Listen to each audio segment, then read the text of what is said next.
In this video lecture, I want to try to churn you a bit towards what we've been studying for the first part of this class, which is kind of just general ideas about law and how people might interpret the law, and start to think about the gap between how lawyers and judges think about the law and how ordinary people think about the law.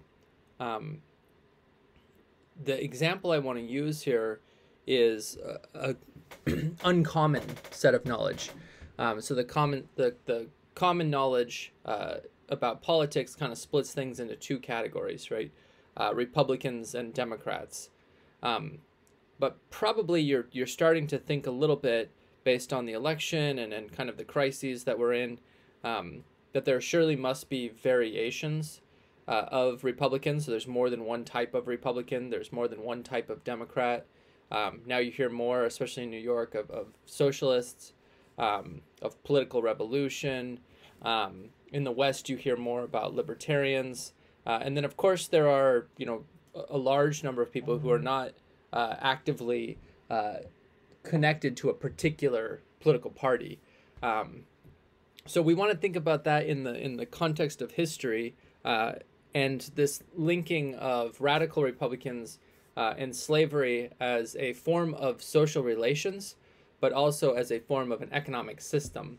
And radical Republicans were objecting to both the social relations and the economic system on a basis of something called natural law, which I'll get into and which has kind of fallen out of popularity, but I suspect will be coming more and more popular over the coming decades. And then I want to speculate a bit with you about how this increases your awareness, your particular awareness of rights, how that might influence your social groups, and how people might change their ways of thinking as it applies to law. So we want to think about this just kind of in the historical context first, right? So you remember, of course, the Declaration of Independence is 1776. Shortly thereafter, here's one example of a lawyer who's arguing for the freedom of a formerly free man, right, a born free man, but who has been enslaved through the Atlantic slave trade. And he argues this interesting argument to the judge, the lawyer does, and says, is not the law of nature that we're all equal and free? And so there was this ideal that was circulating for about 100 years in, let's say, popular politics or popular philosophy, that had said that we are not born into slavery, we are not born into castes, we are not born into bondage, but rather that we were born and intended to be free, that we should have freedom, that you should be able to be happy, that life does not have to be something that everyone has to struggle, or even that some people have to struggle. It should be something that is mutually beneficial and life, liberty, and happiness. The problem is that, let's say Levi Lincoln decided to argue not that we're all by nature free and equal, but by legislation, that there was some piece of law that existed that men had decided, that humans have decided that we are free and equal. Where would he look to that? Where would he find that law? I'm going to start off by just suggesting that, even if one were able to find some positive law, some social group that had written down a code that said, not only are we all free, but that I'm going to enforce that law if any other human member decides to break it. Surely there would be some other law that some other social group had passed that said the exact opposite thing. That would say something like, well, I have the right to property, including property over humans, therefore I have the right to defend my property. So we have a conflict of laws here if we base it in positive law. Versus if you base it in natural law or the law of nature or, how we were born, right? Then we have a different set of problems, right? Because it's harder to explain that to people than it is to positive law. So we just want to think about this, that, within racial capitalism, in an economic system in which one group of people is being called an inferior race as a social relations problem, how does law figure into that process, and what do judges and lawyers do to try to argue within it? So again, we're talking about radical Republicans here. So these are early Republicans, as in the Republic, and this I'll briefly explain, is just a system of government by which a social group will elect a representative, and then that representative will go join a group of other representatives. So instead of participating in democracy every day, or instead of having everything be up to a vote in a social group, which would obviously have to be a very small society, this allows all those kind of internal politics to happen at the small group level, and then that representative goes off to, normally a capital would be Albany in New York, or the New York City Council, right? And they represent you, or they represent me, based on the election process. And so there's obviously problems with this system that we could, analyze in a different class. But as far as the law is concerned, in constitutional legal theory, and in the legal system that we have in the United States, this was the design of the initial system of government. And so what it meant to be radical, a radical Republican, was to say that there should be something to copy this government from, right? It shouldn't just be something that we all invent and we make up the rules as we go. So the argument was to look at nature, right? To say there are certain truths or certain observations that we can make if we study natural laws like gravity, or if we go out and study, the mating habits of lions, right? There's different things that we can learn from that are outside of social relations of humans, that should be some kind of a guide. So one of the more famous judges was a man named William Cushing here. And he actually, was making this idea that natural rights are, fundamental to all humans, right? That we are a part of nature. We're not separate from nature.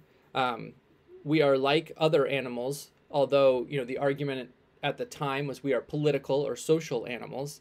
And this is a long kind of history that goes back through English, French, Greek, and Roman kind of traditions, but then also comes back forward through Dr. Martin Luther King Jr. and the Civil Rights Movement.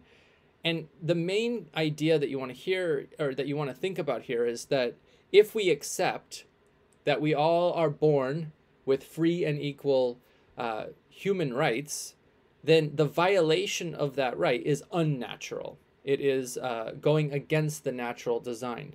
I might correct myself there. Going against not the natural design, but the design that the government has made based on their observation of nature. And so it's, in other words, people are going against this agreement, right? If I'm harming someone, if I'm enslaving them, if I'm taking something away from them, then I'm going against this agreement that we all kind of came to agreement on forming a government in the first place.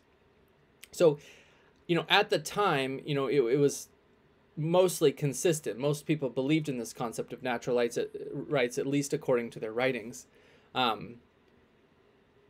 You have to think about, I think, right, in this time period, what would this look like today? So social conservatives, Republicans, and liberal progressives, Democrats, right? So they have the same ideology, even though they're in two different parties. I'm sure they disagree with that, but I think if you just put them in the same room, you'd start to see that they agree with each other more than they disagree. They just disagree about the content of their ideas, but their process is more or less the same. They think that each group should draft a set of rights and that everyone should believe in those same rights. So that's why they tend to disagree with each other over the content, whether it's abortion, whether it's climate change, whether it's taxes, right? They're in constant disagreement with each other because they both believe that their side is right and that everyone should follow what they say.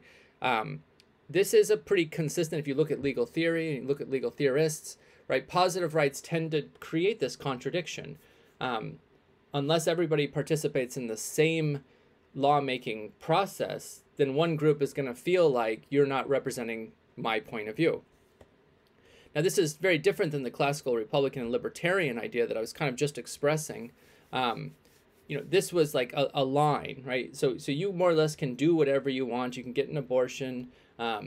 You can pay taxes or not pay taxes. But if your actions harm another person, then now we have a problem in the law. And so these are called negative rights. In other words, you can do things until it becomes negative to the social group. So this is still very different than the radical Republican idea, which was consisting of just looking at natural rights. This means that there's going to be very few laws. If you're a religious person, for example, you might be able to think of one or two really important laws that your religion thinks is more important than other laws.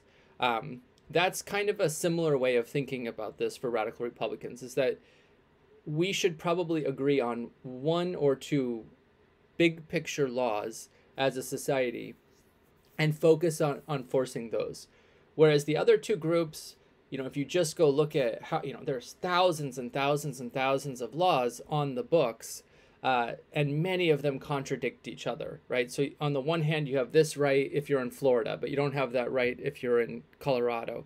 And even like within a society itself, take the subway. I mean, this is a silly example, but just try to think about it. But you're not allowed to walk between subway cars unless instructed to do so by some person, right? And obviously in that moment, you're not going to send everybody to court to find out if the person who gave you the directive to violate the rule to go between the subway cars has the authority to do so. But that's what the classical Republicans and libertarians would require. On the other hand, the social conservatives and liberal progressives would say something like, well, how come those three people get to go in the emergency ahead of those other three people? So then, you see in both those situations, when you have a law that contradicts itself, then there's open to interpretation and political arguing. So the legacy of slavery, I want to, somebody's going to say, well, why do we always have to talk about slavery? Well, there's three reasons to me, right? Just myself as Jason. The first one is this, especially with this Supreme Court, this tendency to look at the Constitution, look at rights, look at the legal system through something called originalism. So what did the quote unquote founders, or what did the Constitution say? Well, slavery is embedded, it's written into the Constitution in Article 1, Section 9. So I'd ask the question differently. Why not slavery, right? So if there are classes that are talking about law or social justice issues, but they're not talking about slavery, why not? It's in the Constitution. It's still a system that affects us all. It's obvious we haven't really resolved the conflict. So that gets me to this other idea. There's something called the politics of exclusion that I've been working with, which helps us understand that something like Article 1, Section 9, something like the slave trade, helps us better understand how human beings take a concept and then apply it to other people in an unequal way. And if so many white folks avoid the conversation, right, which is 80-something% of the United States population, there must be something going on, right? If people don't want to talk about this, if they want to invent phrases like colorblindness, or if they only want to see the world from their limited experience and assume that no one else is subject to race-based discrimination, then there must be some reason behind it. So we're both looking at the how and the why people don't want to talk about it. And obviously it's because white folks benefit from not talking about it. So I think the big issue here is that if you're thinking about the Black Lives Matter and the defund movement, set aside the politics for a second and only think about the natural law, radical Republican point of view, right? If the basic idea is that we're all free and we're all equal under nature's law, then if we're treated unequally, that's a violation of the law, which would require some remediation, or some kind of resolution process, negotiation, mediation.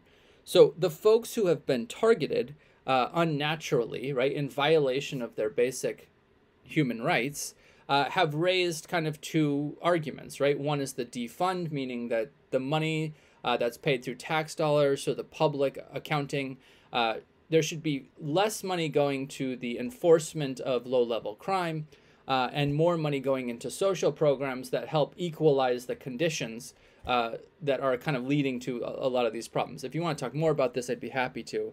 But I think you have to understand it's not about completely getting rid of the police.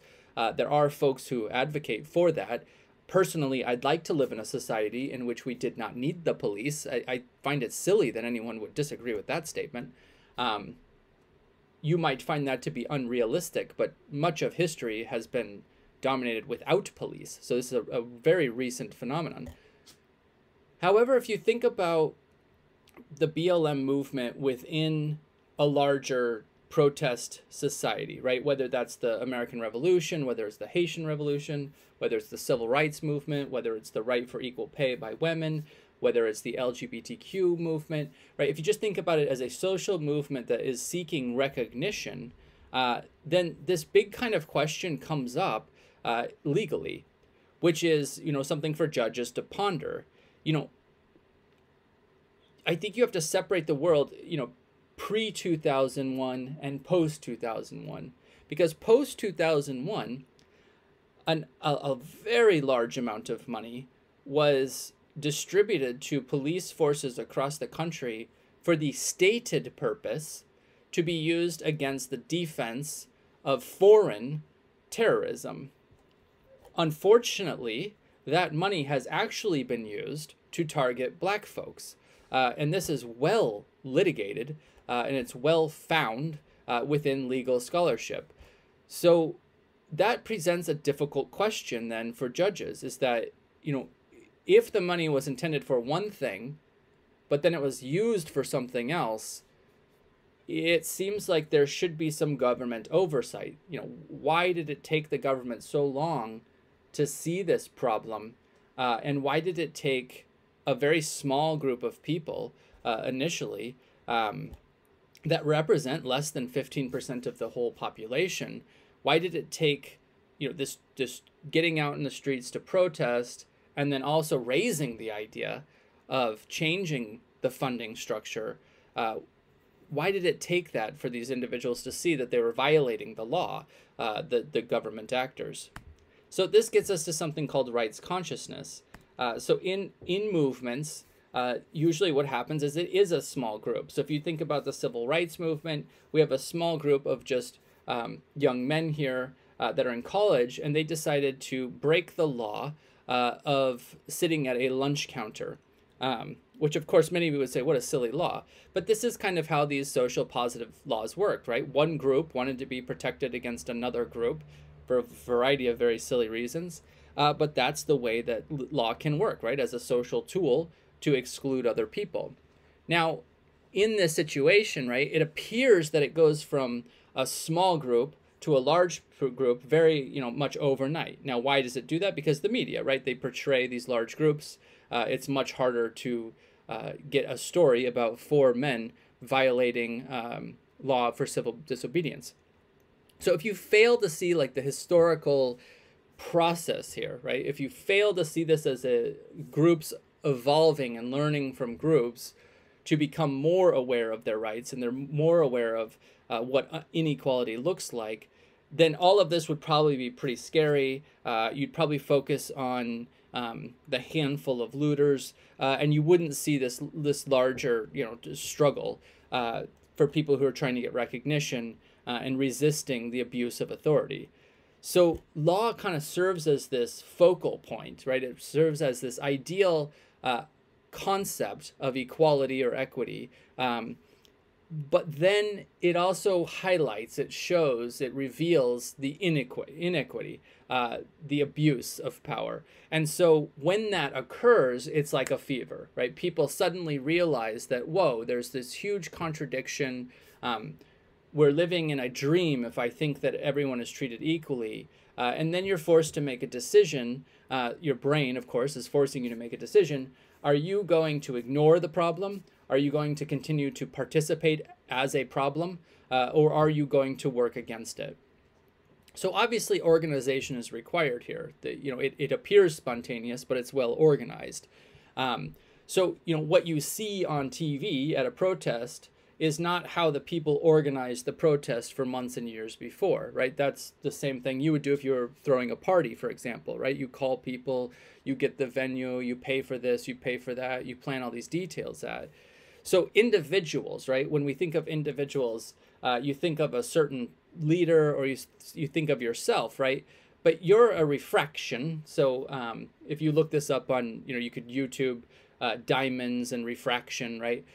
You're different things to different people, right? And you could do this by just asking your family members, your partners, your kids, right? Whatever. You could ask different people, right? And they'll have something different to say about you. So your individualism is kind of like a little bit of those pieces.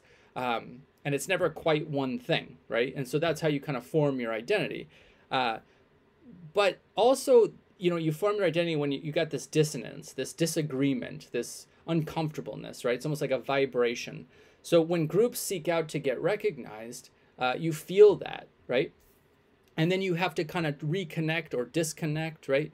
And then you're part of that larger structure now, right? So you kind of went from this separate thing to becoming part of this movement. And that's how organization is successful. So you want to think about here, the main point I want you to get to at this point, right, is that in this radical idea of republicanism, if you're not being represented in line with your basic human rights, of which we are all equal, then you have to perform, right? There has to be this performance of unity. And notice that President Biden has talked about unity, right? We are the United States. So you see like the dissonance, the disunity then leads to this concept of unity, right? So it's kind of this changing over and over and over kind of process. So I don't have any disagreement with folks who say, no, I'm an individual, I'm a rugged individualist. I see things from my internal point of view. Everyone's entitled to their own opinion. All of these kind of, sayings. But reality is such, right, that even reflecting upon yourself and your own experience, this still requires some construction of some separate other, right? So I am not like that person that you perceive to be different than you. Sometimes you might even say something like, I am not like the person I was last year, or I wish to be somebody else. I think a lot of us who aren't able to exercise the way we were when things were open are saying, I don't feel quite right. So there's always this construction of this thing that is, of course, not real, but we disconnect, right? We have this dissonance, and then we reconnect to become part of the larger group. So there's poetry, there's argument, there's senses, there's all these different ways of thinking about this, but those aren't separate things, right? If I write a poem or I make an argument and I sense, right, I see or I hear or I feel reality. Even though I'm doing those three things maybe in different times, right? Maybe I write a poem in the morning, I write an argument in the evening. I was still seeing things all day. I was still thinking about things. I was still, examining how the world is working around me. So even if you believe you're a part of something called an individual or separate, or you see things differently, that's true of all of the people in the society. So that means when we come with a conflict, right, and this is where the organization is crucial for judges, if we're going to mediate between these conflicts of people who think they're different, but from the judge's point of view, they're all within the same jurisdiction, right? They're all united. So they're trying to bring unity back to this dissonance, back to this disunion. And so what judges largely do is they present a process, a pattern of recognizing people's rights, of recognizing their human rights. And they can do this in one of those three ways that I discussed, right? The radical Republican way would say, I recognize your rights within human nature or nature, right? The positivist way would be, I recognize your rights because New York State passed this law saying that women and men should be paid equally. Or it could be in the negative sense, where I recognize your rights because this other group of people went too far. They violated or abused their rights. So what does this have to do with the future of legal thinking, and how can we kind of bring these two ideas together, right? The way that judges and lawyers think and the way that ordinary people think. I think the one way of thinking about it is that, if you look at this Mayan representation here, although there are many parts to this image, to this symbol, it is one symbol, right? And it represents one concept, one story, one narrative. So law is a political tool, certainly for groups that are different, but it's a tool for when groups, right, many pieces are in conflict, right? They're in what's called impasse. They can't seem to resolve the conflict through their normal habits and customs. So they've made an agreement. The problem is that if the agreement is based on difference that's been made legal, then that excludes. And you'll see that that's not going to unite anything. That's going to make it appear that things are different. They're going to make them appear that they're disconnected.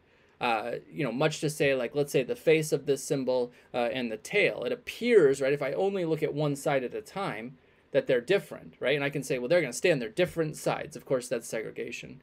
But in the reality, right, the way the judge views it is say, but you're all part of the same system, of the same process, right? And so they bring it back together, right? So they focus on sameness made equal, saying, I can see the connections between the face and the tail, right? So this is part of something called interpretation, and in philosophy of law, they'll call it exegesis and hermeneutics, right? So this actually comes from religion, which is you can take a text, right, a sacred text or a primary document, a reliable source, and multiple people will interpret it differently. But this is not wildly, and it's not indefinite. There are schools of thought, like I gave you, positivism, negativism, and naturalism. And there's more, but there's groups of people kind of agree with how to interpret a document. This makes it a little bit easier for judges because they can see which group you're representing, and they can make the connections or the translations between those. The other one is hermeneutics, which is more about the judge, right, the interpreter. How do I approach this document? How do I think about it? What's my lived experience? And the goal here would be for the judge to open up their mind and try to see the whole and not just their own individual experience. So this is something that I'm calling a social ecology of legal change. So ecology is the science that kind of links the parts together. And sociology is the view that you kind of see how social groups work together. So we bring those two concepts together. So nature and society coming together. You'll see that change is constant, and that folks often are using the law and rights consciousness to make that. However, I want to remind us on the other hand, right, that kind of this famous saying that's in a Beatles song, right? If you just take the concept of violence, right, of war, then the opposite of that is, of course, peace, right? But it's that the two things working together, they're not disconnected, they're united. So the threat of war is what requires peace, right? Or losing peace is what creates the threat of war. And so you want to think about that unity, disunity, and how that impacts different points of view.